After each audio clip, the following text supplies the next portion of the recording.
Guys, we're in for a treat with this next one. It gets a little hands-on. We have a lot of lambs in the building right now. He'll bring you a modest flock from Nashville Chew Crew. Let's give it up for Zach Richardson. Woo!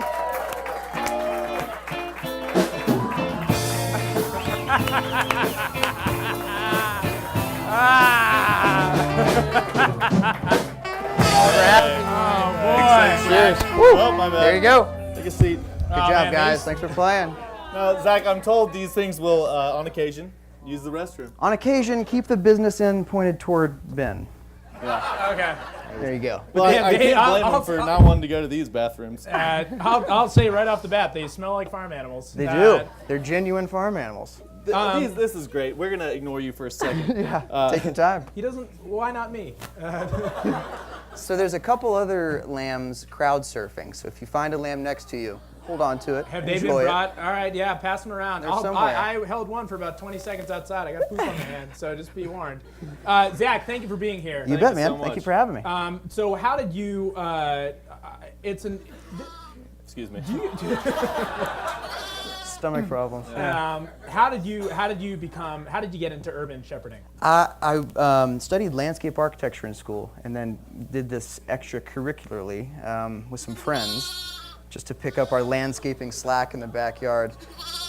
This is bizarre. Yeah. Then it was, you get on Craigslist, buy a lamb, it's a slippery slope, and then here we are today. How much for your first lamb or two? I started out with goats, and Goats, then that's right, okay. I've made the transition into the sheep world.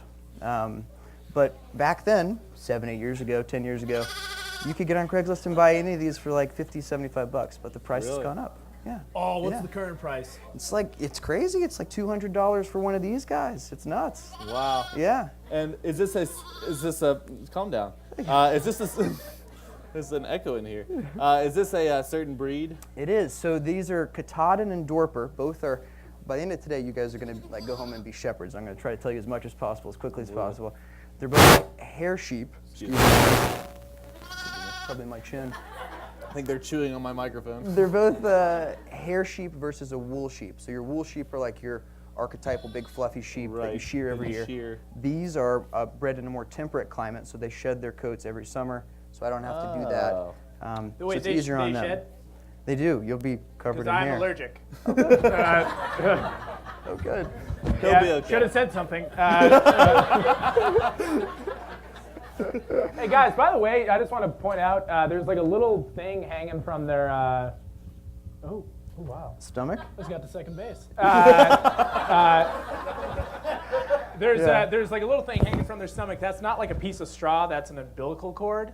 They're right? fresh. Yeah, you're right. These were so born don't- on Monday. Don't pull it. Yeah. These are born on Monday? They were born on Monday. Oh yeah. my gosh. That day we had 13 lambs born. We had another set of twins born this morning. So the floodgates have opened. It's all happening.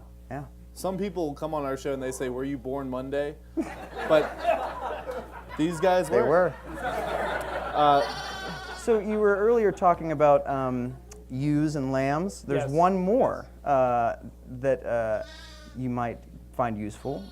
A ram is a male, you know that, but a castrated male is called a wether, and that's where the term bellwether comes from, because those are typically the ones you keep with your females, put a bell on them, and they kind of protect and lead the herd, so that's where the phrase bellwether comes from. Impregnate Exactly, and that's a big deal.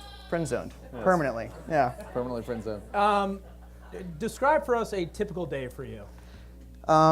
Just a lot of checking on animals, making sure everybody's fed, fat, and happy. Like today with the weather, things are a little more hectic. You got to kind of rush. But if it's smooth, I don't have to do anything crazy. Just a lot of moving sheep. Do you have jobs lined up? For sure. Beginning this weekend, we'll be on Metro property on the Greenway. I haven't seen this many people in a while. I'm usually just talking to animals. This is unnerving. Well, we're happy for you. You're doing great so far. It's good practice. There's 3 of us and 60 of you is what we say. So not 60 yous, but 60 I'll pretend like they're sheep. I've been trying to fit that one in.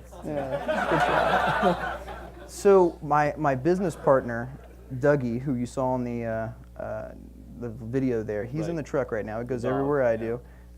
But if something were to happen, like if someone were to open the trailer and sheep headed toward the Parthenon, he's the guy, he's the dog that I would use to round them all up. He's like an insurance policy. He's like the $1 million tool.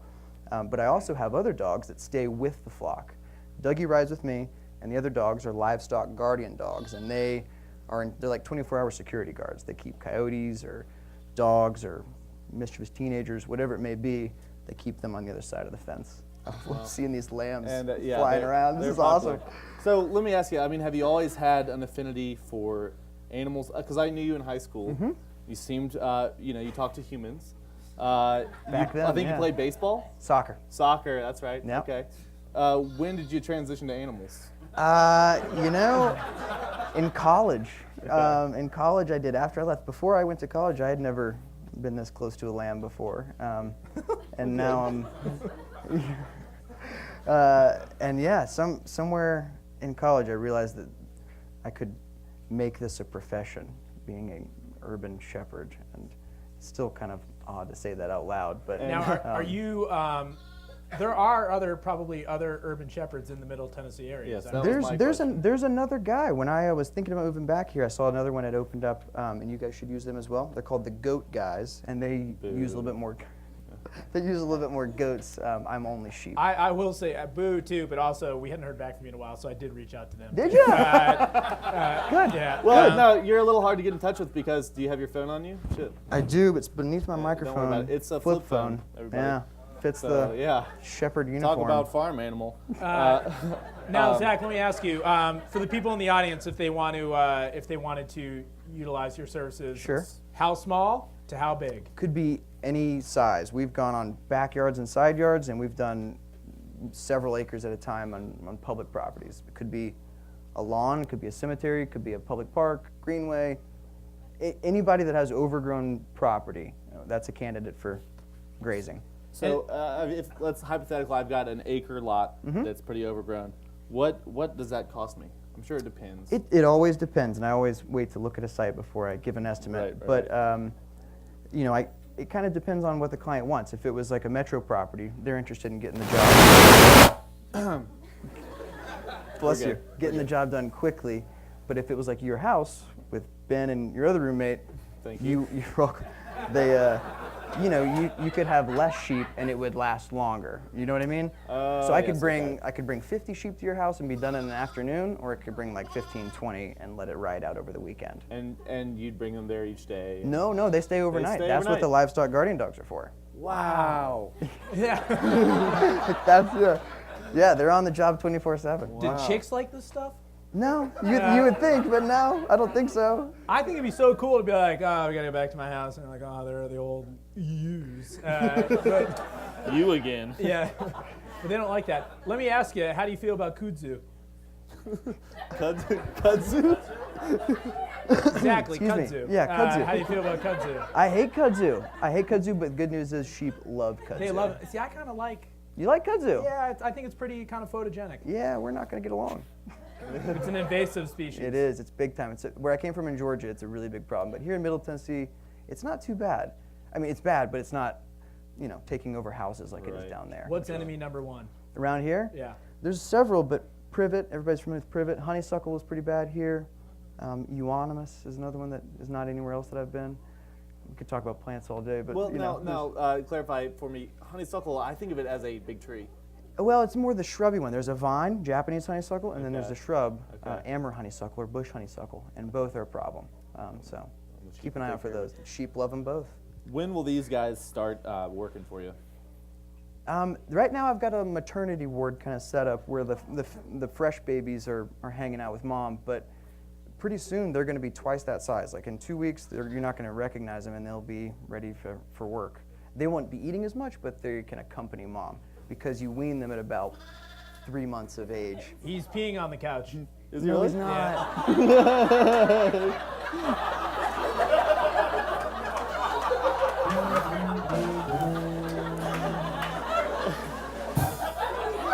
Almost done. Everybody's passing their lambs off in the audience now. Like, get this thing on. It's a ticking time bomb. This couch is such a piece of shit. I didn't think it'd get worse, but a lamb is peeing on it. Yeah. Well, I think we Still going? Yeah. You really hydrate these fellas, huh? I think we really got. Put him on the ground. Put it on the ground. Yeah, it's too late now. Let's wait. I'm sorry.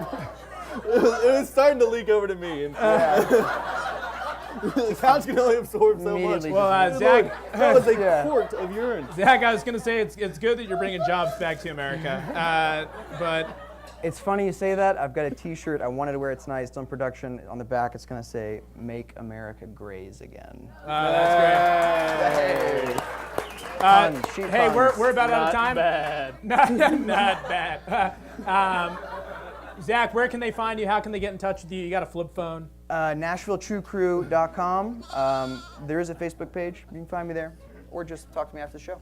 If you haven't touched, I guess we'll be around for a second. Band, well, I'm giving this off to you. So, Zach Richardson, everybody. Guys. And his lambs. And some lambs. Thanks, man. I'm sorry about the.